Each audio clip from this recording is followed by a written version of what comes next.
هو الذي أرسل رسوله بالهدى ودين الحق ليظهره على الدين كله ولو كره المشركون۔ قابل صد احترام محترم سامعین اکرام،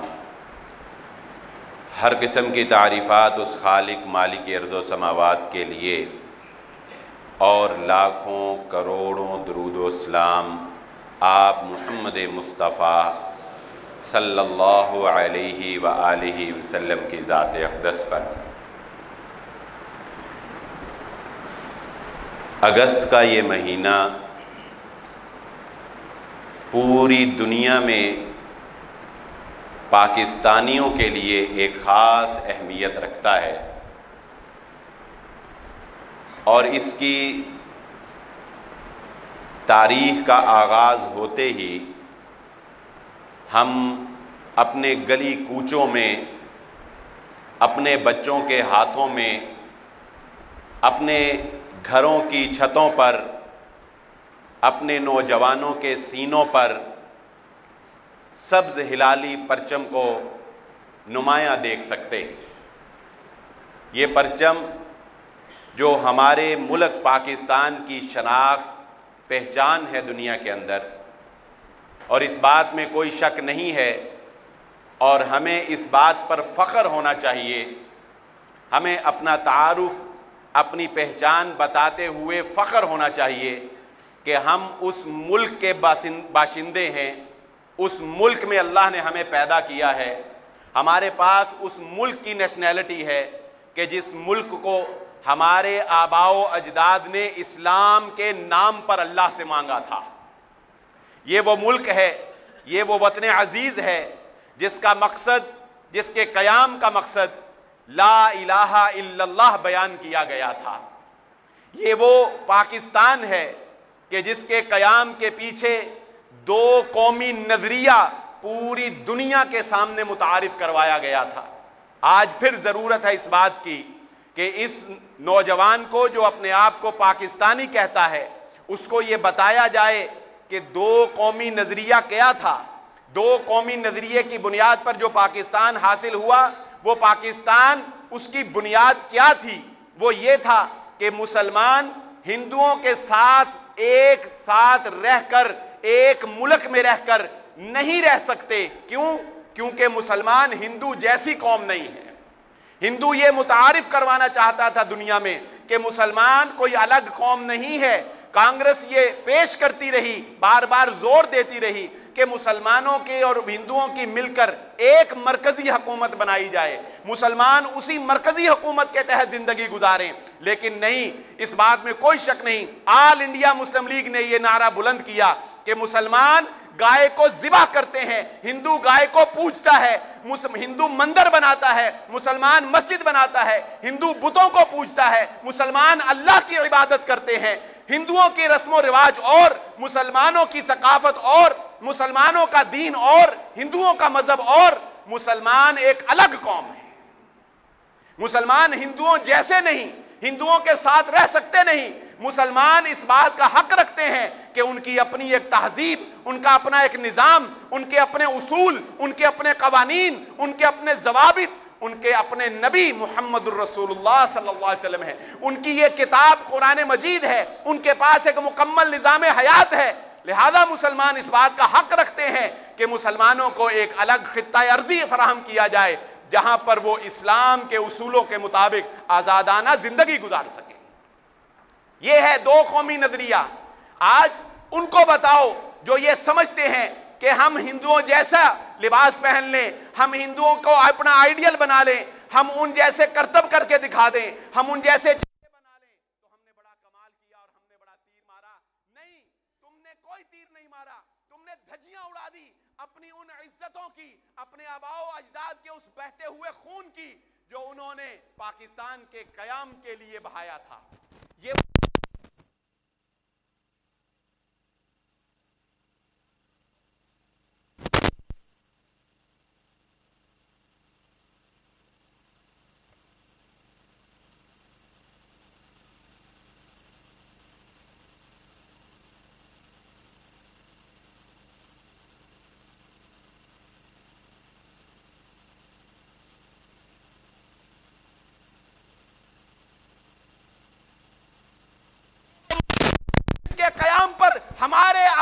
اجداد نے اس کی مٹی کو چومنے کی خاطر اپنے گھر بار کو چھوڑا، اپنی جائیداد کو چھوڑا، اپنے خاندان کو چھوڑا، اور میں یہ کہنا چاہوں گا کہ وہ یاد تازہ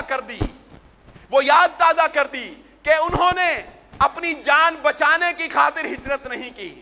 لوگ ہجرت کرتے ہیں کہ کسی وطن میں، کسی خطے میں ان کی جان کو خطرہ ہوتا ہے، انہوں نے جان بچانے کی خاطر ہجرت نہیں کی، مال بچانے کی خاطر ہجرت نہیں کی، اپنا خاندان بچانے کی خاطر ہجرت نہیں کی، بلکہ انہوں نے ہجرت اسی مقصد کے تحت کی جو مقصد محمد الرسول اللہ صلی اللہ علیہ وآلہ وسلم نے ہجرت کرنے کا بیان کیا ہے۔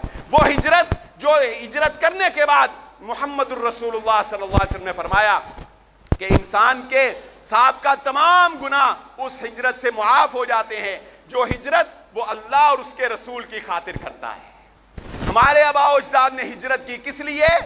تاکہ ایک ایسے خطہ میں چلے جائیں جہاں پر اللہ اور اس کے نبی محمد الرسول اللہ صلی اللہ علیہ وآلہ وسلم کے بتائے ہوئے اصولوں کے مطابق زندگی گزار سکیں۔ یہ ایک الگ بات کہ ہم جب تنقید کرتے ہیں ہمیشہ دوسرے کے گریبان میں جھانکتے ہیں، ہم جب تنقید کرتے ہیں ہمیشہ دوسرے کو برا کہتے ہیں، لیکن اپنے گریبانوں میں جھانک کر بھی دیکھ لینا چاہیے کہ ہم نے اس کے قیام کے بعد اور آج ہمارے پاس جو بھی صلاحیتیں ہیں ان کو بروئے کار لاتے ہوئے کتنی کوشش کی کہ ہم اسلام کا پیغام دنیا تک پہنچا دیں، ہم بتائیں کہ ہم مسلمان ہیں، ہم بتائیں کہ ہم ان آباء و اجداد کی اولاد ہیں جنہوں نے اسلام کی خاطر قربانیاں دی تھی، تو اسلام کو انہوں نے اپنی زندگیوں میں اپنا کر بھی دکھایا تھا۔ لیکن ہمارا حال اس سے کچھ فرق نہیں ہے کہ جذبات کی رو میں بہہ جانے والے عمل سے عاری ہوتے ہیں۔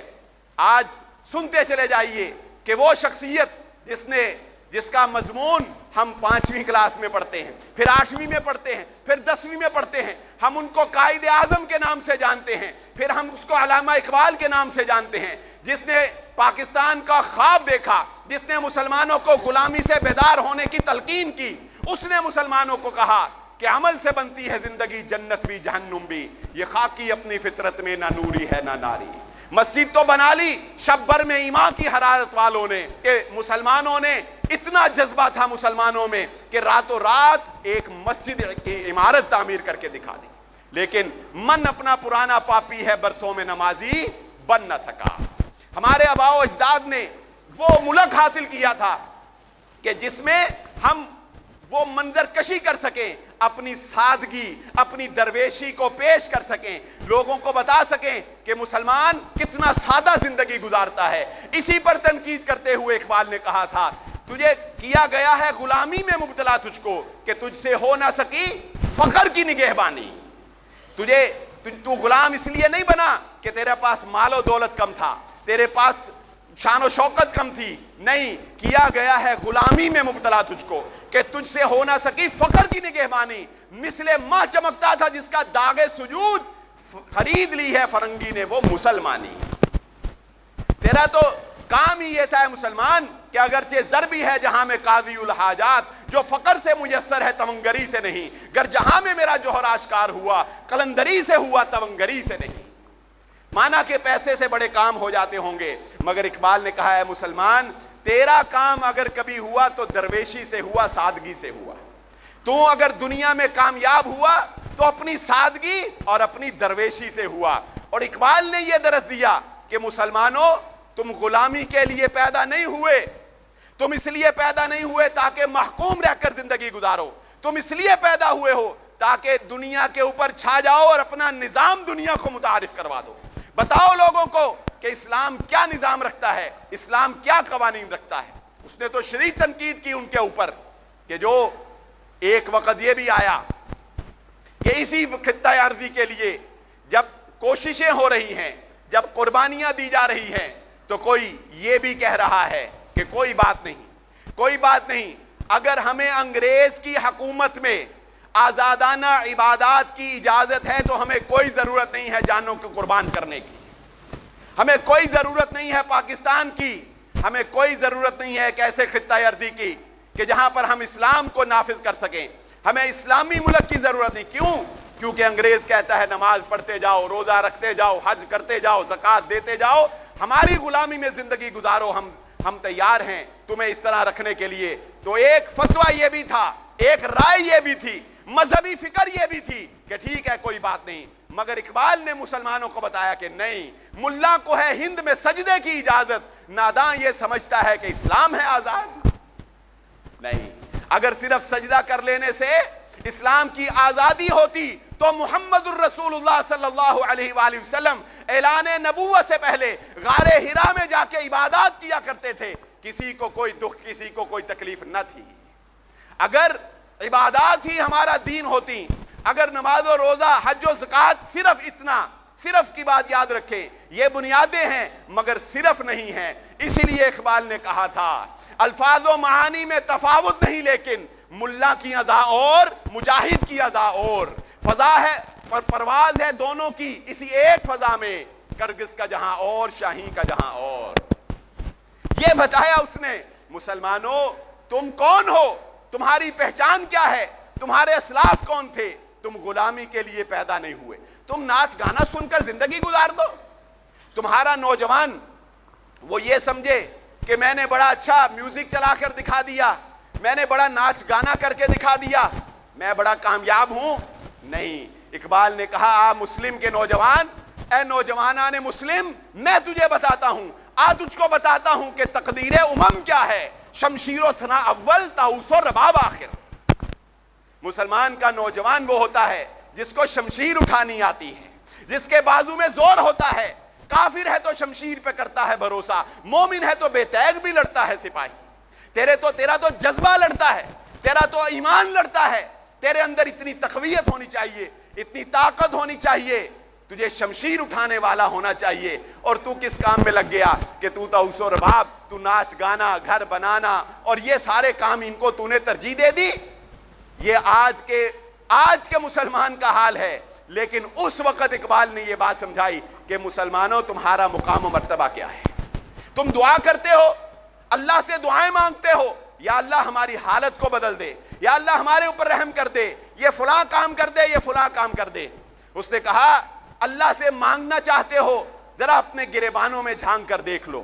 اقبال نے دکھایا مسلمانوں کو، ان کے گریبان دکھائے، ان کے اعمال دکھائے، ان کا کردار دکھایا۔ قلب میں سوز نہیں، روح میں احساس نہیں، کچھ بھی پیغام محمد کا تمہیں پاس نہیں۔ واعظ قوم کی وہ پختہ خیالی نہ رہی، برق طبعی نہ رہی، شعلہ مقالی نہ رہی، رہ گئی رسم اذاں روح بلالی نہ رہی، فلسفہ رہ گیا تلقین غزالی نہ رہی، مسجد مرثیہ خواہ ہے کہ نمازی نہ رہے، یعنی وہ صاحب اوصاف حجازی نہ رہے۔ وضع میں ہو تم نصارہ، تمدن میں حنود، یہ مسلمان ہیں جنہیں دیکھ کے شرمائیں یہود۔ بتائیں تو صحیح کون سی بات ہے جو اس نے چھوڑ دی، کون سی بات ہے جس پر اس نے آپ کو جھنجھوڑا نہیں، جس پر اس نے مسلمانوں کو للکارا نہیں، جس پر اس نے مسلمانوں کو ہلا کر نہیں رکھ دیا کہ تم کون ہو۔ ہاتھ پر ہاتھ دھرے کیا میں سنتا رہوں؟ ہم نوا میں بھی کوئی گل ہوں کہ خاموش رہوں، نالے بلبل کے سنوں رحمتاً گوش رہوں، ہم نوا میں بھی کوئی گل ہوں کہ خاموش رہوں۔ اقبال نے کہا مسلمانوں کی حالت زار پر مجھ سے اب خاموش نہیں رہا جاتا، مسلمانوں کی زبوں حالی پر مجھ سے خاموش نہیں رہا جاتا۔ مسلمانوں پہچانو تم کون ہو۔ آج وہ یورپ جس کی تقلید میں تم فخر محسوس کرتے ہو، جس جیسا بننے میں تم فخر محسوس کرتے ہو، تم آج کا سیکولر ذہن اور یونیورسٹی کا طالب علم، اور یہ باتیں اس لیے اقبال کی زبان سے آپ کو سنا رہا ہوں، اور یہ ساری قرآن و حدیث کی باتیں ہیں جو اس نے اپنے اشعار میں بیان کر دی، اس لیے اس کی زبان سے سنا رہا ہوں کہ جب ہم قیام پاکستان کا نام لیتے ہیں، جب ہم کالجوں میں جاتے ہیں، جب ہم یونیورسٹیز میں جاتے ہیں، تو وہاں ہمیں نظر آتا ہے کہ وہ لوگ بڑے فخر سے کہتے ہیں اقبال کا پاکستان۔ ہم اقبال کے مضامین کو فروغ دینے والے، اقبال کا نام لینے والے، اور اقبال کا نام لینے والے اقبال کی فکر سے آگاہ نہیں، اقبال کے ساتھ غداری کرتے ہیں، اقبال کی فکر سے غداری کرتے ہیں، نام اقبال کا لیتے ہیں لیکن اعمال اپنی مرضی کے کرتے ہیں۔ یورپ میں اس وقت گیا، اور یورپ میں جا کر کوئی واپس آ کر اسلام کے مطابق تبلیغ کرنا شروع کر دے، یہ لوگ کم پیدا ہوتے ہیں۔ جو ان میں جاتا ہے ان جیسا بن جاتا ہے، لیکن اقبال وہ شخصیت یورپ کے حالات کو دیکھ کر واپس آ کر مسلمانوں کو کہا اپنی ملت کو تو قیاس اقوام مغرب پہ نہ کر، خاص ہے ترکیب میں قوم رسول ہاشمی صلی اللہ علیہ وآلہ وسلم۔ کیا ہو گیا تجھے مسلمان؟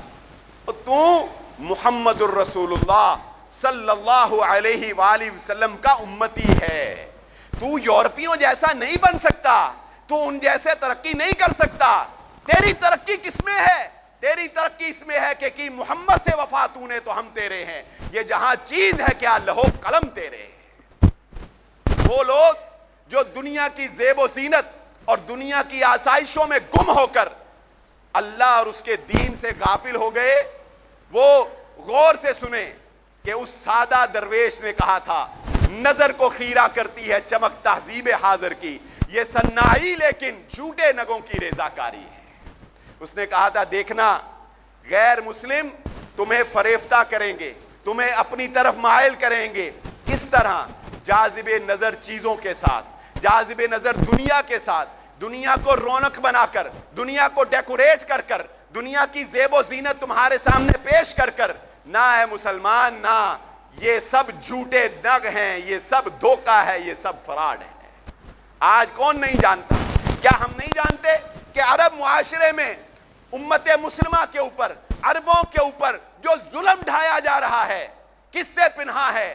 لیکن جب ماضی میں تاریخ کا مطالعہ کرتے ہیں تو نظر آتا ہے کہ ہمیں سستی نظر آتی ہے، ہمیں زیب و زینت بڑی بڑی بلڈنگیں نظر آتی ہیں، ہمیں عیش و عشرت نظر آتا ہے، اور جس کے بارے میں اس نے اس وقت کہا تھا گلا جفائے وفا نما حرم کو اہل حرم سے ہے، کسی بتکدے میں کروں بیاں تو صنم بھی کہے ہری ہری۔ کیا شک ہے کہ مسجد النبوی کے دروازوں پر سونے کا پانی پھرا؟ کیا شک ہے کہ حرم کا پتھر اتنا ہے کہ اس کے اوپر پاؤں رکھو تو تمہیں گرمی محسوس نہیں ہوگی؟ اس ساری آسائشوں کے کوئی گلہ نہیں، کوئی شکوہ شکایت نہیں، لیکن اقبال کہتا ہے گلا جفائے وفا نما حرم کو اہل حرم سے ہے۔ بیت اللہ کو تو اپنے باسیوں سے، اپنے وفاداروں سے یہ شکوہ ہے کہ مجھے سجا کر تم وفا کی نمائش کرتے ہو، وفادار نہیں ہو۔ مجھے سجا کر وفا کی نمائش کرتے ہو۔ کہاں زندگی گزار دی، کہاں زندگی گزار دی؟ اونچی عمارتیں بنانے میں اور نہ جانے کیسی کیسی خرافات میں زندگی گزار دی، اور اب کس طرح پکارو گے اللہ کو کہ وہ تمہارے لیے آسمان سے فرشتے جو ہے وہ نصرت کے لیے بھیج دے، مصوبین، نامزدہ اور منزلین اور یکے بعد دیگرے؟ نہیں، یہ ہے وہ فکر جو آج ہر پاکستانی، ہر مسلمان، ہر نوجوان کے دل میں اجاگر ہونی چاہیے، اور مایوسی نہیں ہونی چاہیے۔ مایوسی نہیں ہے، کیوں؟ کیونکہ مایوسی انسان کو کمزور بنا دیتی ہے، مایوسی انسان کو لاغر کر دیتی ہے، مایوسی انسان کو غلامی پر ابھارتی ہے۔ اور آج تو الحمدللہ الحمدللہ ہم اپنا وطن رکھتے ہیں، اپنا خطہ رکھتے ہیں، اور اقبال نے تو اس وقت کہا تھا جب مسلمان غلام تھے، جب مسلمانوں کو کوئی روشنی کی کرن نظر نہیں آ رہی تھی، اس وقت اقبال نے کہا کس بات کی مایوسی ہے؟ کیوں مایوس ہوتے ہو؟ سرشک چشم مسلم میں ہے نیساں کا اثر پیدا، خلیل اللہ کے دریا میں ہوں گے پھر گوہر پیدا، یہ شاخ ہاشمی کرنے کو ہے برق و پر پیدا۔ کیا ہو گیا ہے مسلمانوں؟ عثمانیوں پہ کوہ غم ٹوٹا تو کیا غم، خون 100,000 انجم سے ہوتی ہے سحر پیدا، ہزاروں سال نرگس اپنی بے نوری پہ روتی ہے، بڑی مشکل سے ہوتا ہے چمن میں دیدہ بر پیدا۔ کوئی بات نہیں، اگر موجودہ حالات سازگار نہیں ہیں تو دیکھو کروڑوں ستارے ڈوبتے ہیں تو ایک صبح طلوع ہوتی ہے۔ خلافت عثمانیہ کا خاتمہ ہو گیا تو کیا ہوا؟ مسلمان ایک نئے ولولے، ایک نئے جذبے کے ساتھ دنیا کے اندر پھر غالب ہو جائیں گے، دنیا میں پھر غلبہ ہوگا۔ سرشک چشم مسلم میں ہے نیساں کا اثر پیدا، مسلمان کے آنسوؤں میں اللہ نے اتنی طاقت رکھی ہوئی ہے کہ یہ بہا کر لے جائے گا سب کچھ۔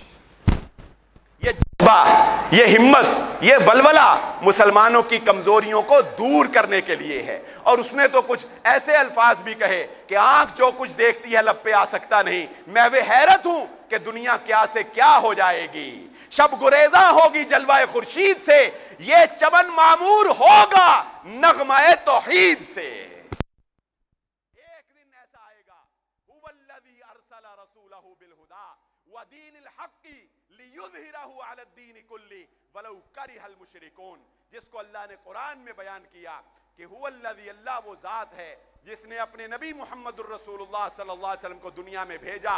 کیوں بھیجا؟ لِيُظْهِرَهُ عَلَى الدِّينِ كُلِّهِ، تاکہ تمام ادیان باطلہ کے اوپر دین اسلام کو غلبہ عطا فرما دے۔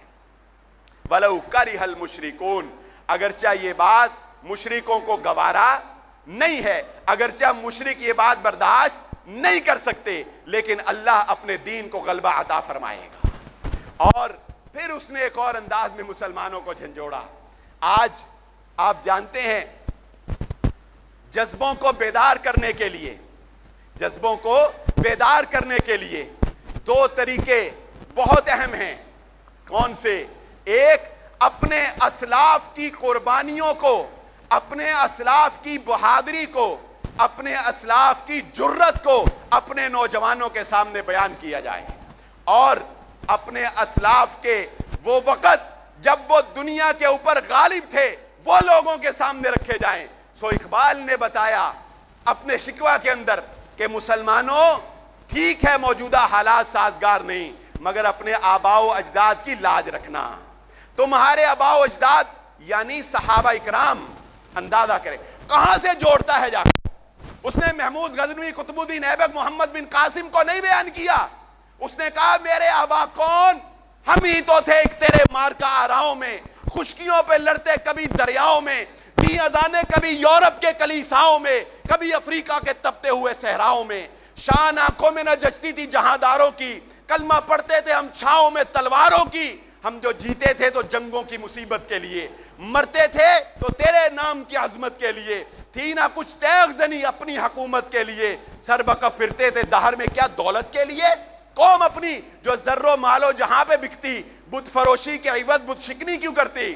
ٹل نہ سکتے تھے اگر جنگ میں اڑ جاتے تھے، پاؤں شیروں کے بھی میدان سے اکھڑ جاتے تھے، تجھ سے کوئی سرکش ہوا تو بگڑ جاتے تھے، تیغ کیا چیز ہے ہم توپ سے لڑ جاتے تھے، نقش توحید کا ہر دل پہ بٹھایا ہم نے، زیر خنجر بھی یہ پیغام سنایا ہم نے، دشت تو دشت دریا بھی نہ چھوڑے ہم نے، بحر ظلمات میں دوڑا دیے گھوڑے ہم نے۔ یہ ہے اقبال کا ترانہ کہ مسلمان تیری پہچان کیا ہے۔ یہ وہ ہے کہ جس وقت جامعہ مسجد قرطبہ، جو کہ آج بھی دنیا کے اندر ایک عجائبات میں سے ایک عجوبہ تصور کیا جاتا ہے، جب اقبال کو موقع ملا اس کی زیارت کرنے کا تو کیا کیا اقبال نے؟ جانتے ہیں اس مرد درویش نے کیا کیا؟ جامعہ مسجد قرطبہ جو ترس گئی تھی اللہ اکبر کی صداؤں کو، اقبال نے اس مسجد میں کھڑے ہو کر آذان کا پکارا ہے۔ اقبال نے اس مسجد میں آذان دی، اللہ کے نام کو بلند کیا کہ یہاں پر روئے اب دل کھول کے دیدہ خون نانا بہار، وہ نظر آتا ہے تہذیب حجازی کا مزار، تھا یہاں ہنگامہ صحرا نشینوں کا کبھی، باہر بازی گاہ تھا جن کے سفینوں کا کبھی۔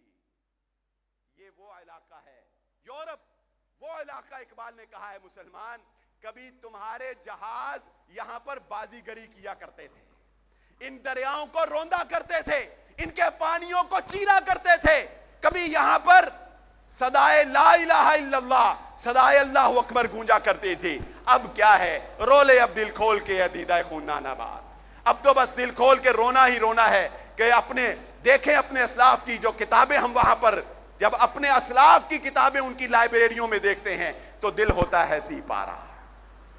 کہاں ہے مسلمان سویا ہوا؟ پاکستان کا مسلمان۔ اور میں یہ سمجھتا ہوں کہ اللہ رب العزت نے کتنے ہمارے گناہ ہیں، کتنے ہمارے معصیات ہیں، کتنی ہماری وعدہ خلافیاں ہیں، پاکستان کو اللہ کے نام پر حاصل کرنے کے بعد، پاکستان کا نظریہ کو دو قومی نظریہ رکھنے کے بعد، اور پاکستان کا مقصد کیا لا الہ الا اللہ بیان کرنے کے بعد ہم کتنے وعدہ خلاف ہیں۔ لیکن اس کے باوجود آج دنیا کے اندر جو وطن عزیز پاکستان کا نام اسلامی ممالک میں ایک قلعہ کی حیثیت رکھتا ہے، یقین مانیے اس کی وجہ اگر کوئی سمجھ آتی ہے تو وہ صرف یہ سمجھ آتی ہے کہ ہمارے آباء و اجداد کی نیتیں اتنی پرخلوص تھی کہ ان کی ہجرت کا یہ صلہ ہے کہ آج ہم اس کا پھل کھا رہے ہیں۔ ان کی نیتوں کا خلوص تھا، ان کی ہجرت کا خلوص تھا کہ آج پاکستان قائم و دائم ہے، اور پاکستان الحمدللہ مسلمانوں کی ایک قوت رکھتا ہے، مسلمانوں کی ایک طاقت رکھتا ہے۔ ہم پاکستان سے محبت، ہاں کسی چیز کی بھی پرستش کی اسلام اجازت نہیں دیتا۔ نہ میں آج کی تقریر میں یہ سمجھانا چاہتا ہوں کہ پاکستان کی پرستش کرو، پاکستان کی پوجا کرنا شروع کر دو، پاکستان کی خاطر سب کچھ کرو، نہیں، اس کی نفی تو اقبال نے خود کر دی ہے۔ ان تازہ خداؤں میں بڑا سب سے وطن ہے، ان تازہ خداؤں میں بڑا سب سے وطن ہے، جو پیرہن ہے اس کا وہ مذہب کا کفن ہے۔ وطن پرستی کی اسلام اجازت نہیں دیتا، لیکن پاکستان سے محبت اس لیے کیونکہ پاکستان اسلامی ملک ہے، کیونکہ پاکستان اسلام کے نام پہ بنا ہے، کیونکہ پاکستان اسلام کی پہچان ہے، کیونکہ پاکستان کا مقصد لا الہ الا اللہ ہے۔ یہ اب میرا اور آپ کا کام ہے، وہ ہم میں سے ہی اوپر آئے ہیں، وہ ہم ہی جیسے انسان ہیں جن کو کوئی عہدے ملے یا جو پاکستان کے لیے کچھ کام کر رہے ہیں۔ ہمیں یہ چاہیے کہ اس فکر کو اپنے امت مسلمہ کے نوجوانوں کے اندر اجاگر کریں، ان کو بتائیں کہ تم جب مضمون لکھتے ہو علامہ اقبال پر، مضمون لکھتے ہو قائد اعظم پر، تو ان کی فکر اور ان کی سوچ پاکستان کے بارے میں کیا تھی؟ انہوں نے اگر خواب دیکھا پاکستان کا تو وہ تم سے کیا امیدیں لگائے ہوئے تھے، وہ تم سے کیا چاہتے تھے، وہ تم سے کیا وابستگیاں رکھتے تھے، اور وہ کیا دیکھ رہے تھے پاکستان کو۔ لیکن افسوس کہ ہم آپسی فساد کے اندر ایسے گر گئے، ایک دوسرے کے دستوں گریباں ہو گئے۔ اگر ایک کام کرتا ہے ہم کہتے ہیں نہیں تو کیوں کام کر رہا ہے، اس پر 100 تنقیدیں کرتے ہیں، نہ خود کرتے ہیں نہ کسی کو کرنے دیتے ہیں۔ وہ بات تو بہت بات کی ہوگی جو اقبال نے کہا تھا، ایک ہو مسلم حرم کی پاسبانی کے لیے، نیل کے ساحل سے لے کے تاب خاک کاشغر، کہ جس کے بارے میں محمد الرسول اللہ صلی اللہ علیہ وآلہ وسلم نے بھی یہ پیغام دیا تھا کہ مسلمان کی مثال وہ کیسی مثال ہے؟ وہ ایک جسد کی مثال ہے، وہ ایک جسم کی مثال ہے۔ آج دنیا کے اندر مسلمانوں کے اوپر ظلم ہوتا ہے، ہم کچھ کر نہیں بھی سکتے، ہمیں تکلیف تو ہونی چاہیے، ہمیں درد تو ہونا چاہیے، ہمیں دکھ تو ہونا چاہیے، اور اپنے تئیں کچھ کرنے کی جستجو اور لگن اور جذبہ تو ہونا چاہیے، اور وقت آن پڑے تو اپنے آپ کو تیار تو ہونا چاہیے۔ کم از کم اتنی ہمت اور جذبہ تو بیدار ہو، وگرنہ ایسا نہ ہو کہ ہم خواب غفلت کی نیند میں ایسے سوئے ہوئے ہوں کہ وقت بھی آن پڑے اور ہمارے اندر جرت اور ہمت ہی نہ ہو، ہم اٹھ سکنے کے قابل ہی نہ ہوں، ہمارے حوصلے ہی پست ہو گئے ہوں۔ مسلمانوں کی مثال ایک جسد کی ہے، اگر اس جسم کے کسی ایک حصہ میں تکلیف ہوتی ہے تو سارا جسم اس تکلیف کو محسوس کرتا ہے۔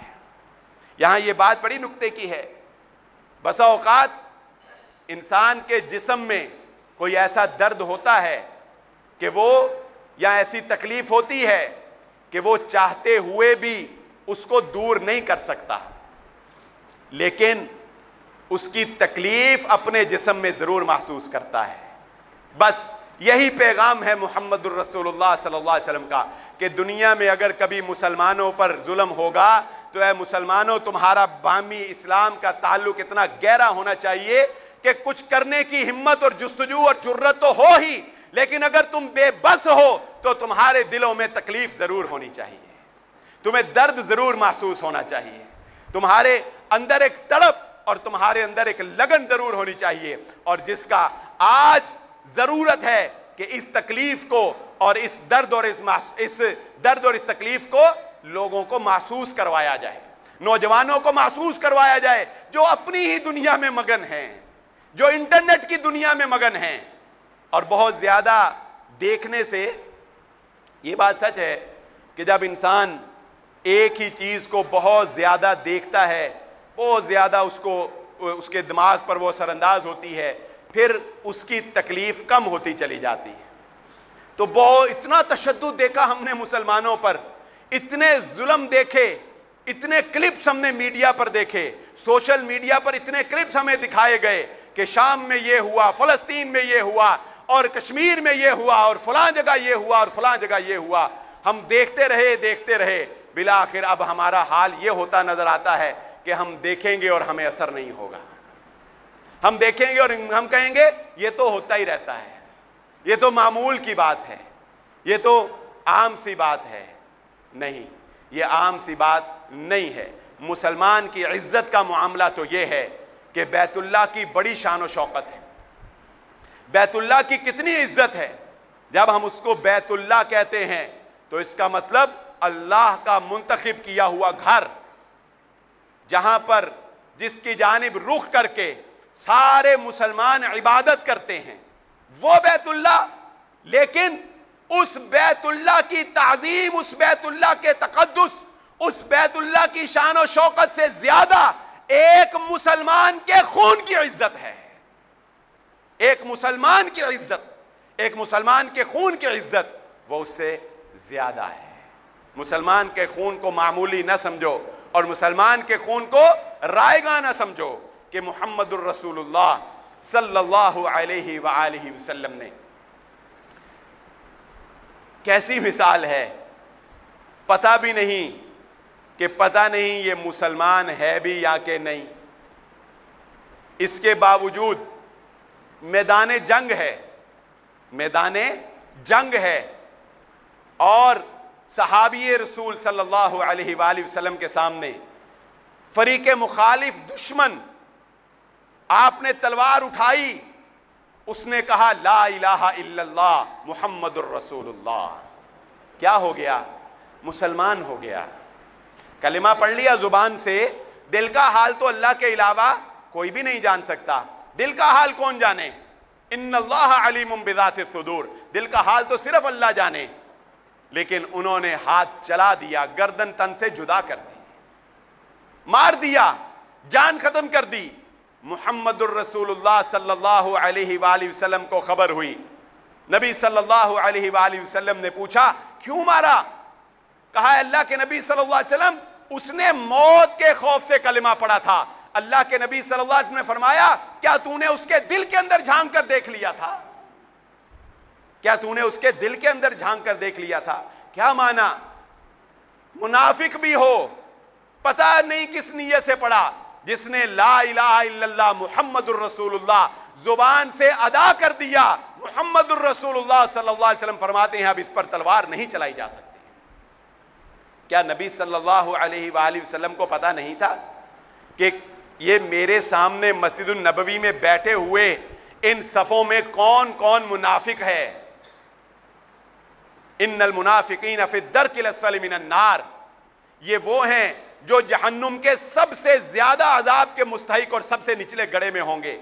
اس کے باوجود محمد الرسول اللہ صلی اللہ علیہ وآلہ وسلم نے کہا نہیں، میں کسی منافق کو قتل کرنے کی اجازت نہیں دے سکتا کہ دنیا والے یہ کہیں گے کہ محمد صلی اللہ علیہ وآلہ وسلم نے اپنے ہی ساتھیوں کو قتل کروانا شروع کر دیا ہے۔